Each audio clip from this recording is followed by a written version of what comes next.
A long time ago, Europe was small, not in size but in power.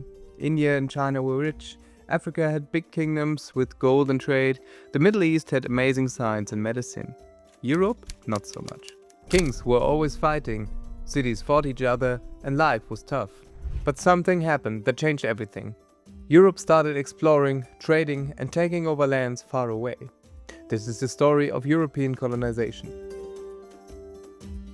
Hi, I'm the Darkeneer, and you should stick around because nobody, and I really mean nobody, explained European colonization like this before. So how did a few European countries end up controlling so much of the world? Let's start with something most people get wrong. Europe did not always rule the world. In fact, for most of history, Europe was kind of average.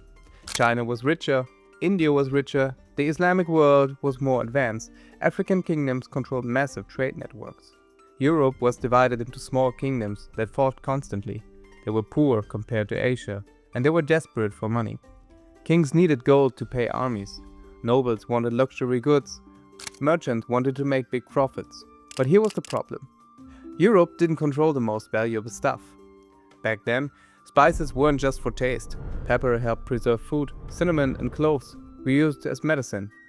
Nutmeg was worth more than gold, and all of it came from Asia. Silk, porcelain, and tea, also Asia.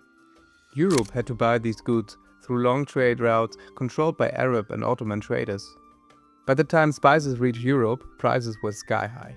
So European rulers asked a dangerous question. What if we didn't buy from them? What if we went and got it ourselves? That thing is thought changed history. Portugal was the first country to really try exploring the world. Not because they were the strongest, but because they really wanted to find new riches. Prince Henry, called the Navigator, paid sailors and map makers to go on adventures. Portugal started sailing slowly down the coast of Africa, one port at a time. At first they weren't taking over land. They were just exploring and trading. They bought gold from West Africa, they bought ivory, and eventually they started trading people as slaves. Slavery already existed in Africa and the Middle East, but Europe was about to make it much bigger. Then came Spain. In 1492, they decided to take a huge gamble. They founded a man named Christopher Columbus. His idea was simple. If we sail west, we'll reach Asia faster. He was wrong, very wrong. But instead of Asia, he found something Europe didn't even know existed: the Americas. At first, Europeans thought they'd discovered tiny islands. Then they realized No, this is massive. there were cities, empires, millions of peoples. The Aztecs, the Inca, the Maya, civilizations with roads, laws, astronomy, farming systems, and armies. Real, thriving societies. But the Europeans had three powerful advantages that changed everything: guns, steel, and disease. Smallpox alone wiped out massive portions of indigenous populations who had no immunity. Sometimes entire cities collapsed before Europeans even arrived. So when Spanish conquistadors like Hernán Cortés and Francisco Pizarro showed up, they didn't conquer empty land. They conquered weakened empires, often by turning local enemies against each other. Spain took gold and silver on a scale never seen before. Ship after ship crossed the Atlantic filled with treasure. Spain became unimaginably rich, and the rest of Europe couldn't look away. Portugal, France, England, the Netherlands, they all watched Spain and thought, Why should they get everything?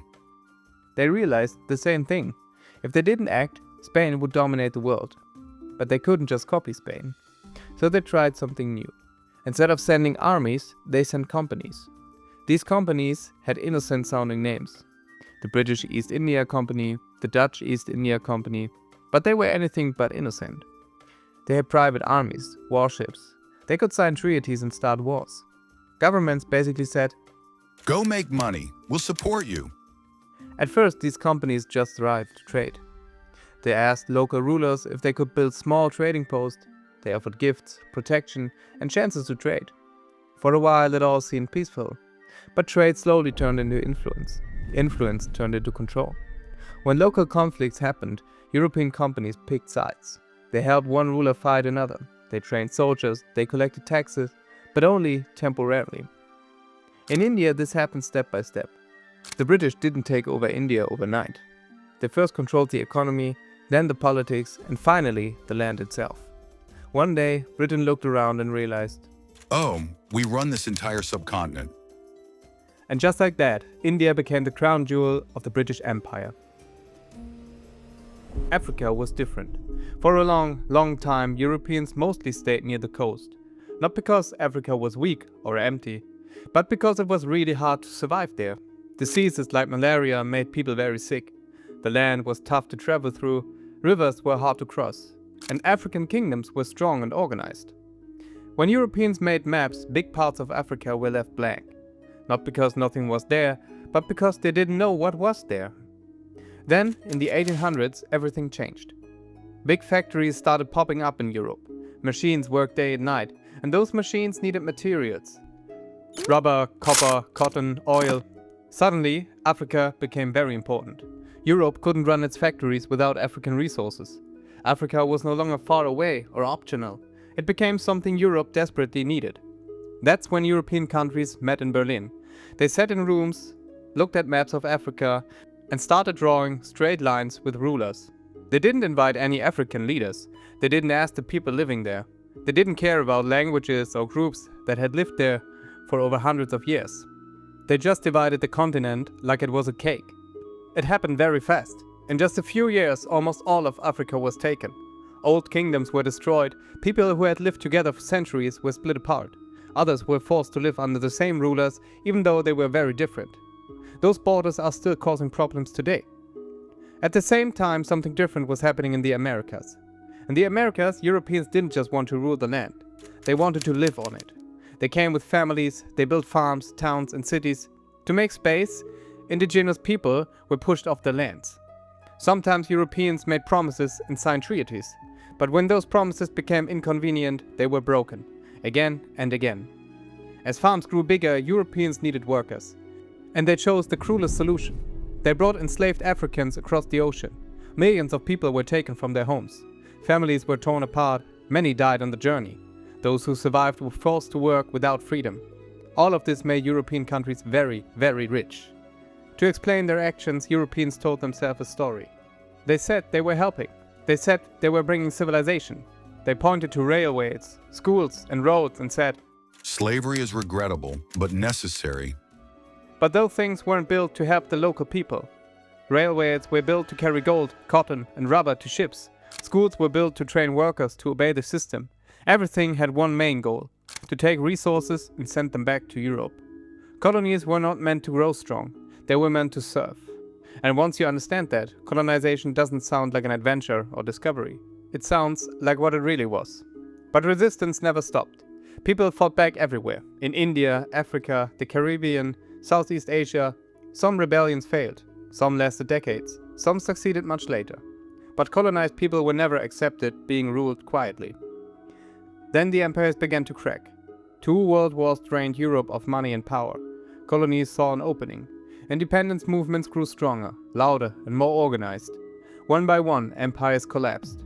Even today, we still feel the effects of colonization. Countries still speak the languages of their colonizers. Economies were built on old trade patterns. Borders sometimes cause conflict. And history lessons often leave out the stories of the people who resisted. So when we look at the world now, we see a mix of cultures, languages, and ideas, but also a world shaped by centuries of conquest and trade. Understanding colonization helps us see why the world is the way it is. Colonization brought wealth and power, but also suffering and inequality. It changed history forever. Next time you see a map, think about all the stories behind it. The kingdoms that rose and fell, the people who resisted, and the strange twist of history that made Europe the boss for a while. History is messy, unfair, but history is also fascinating. And now, maybe you see colonization in a way nobody explained like this before. If you could rewrite one part of this history, what would you change? Let me know in the comments. Thanks for watching, and I'll see you in the next video.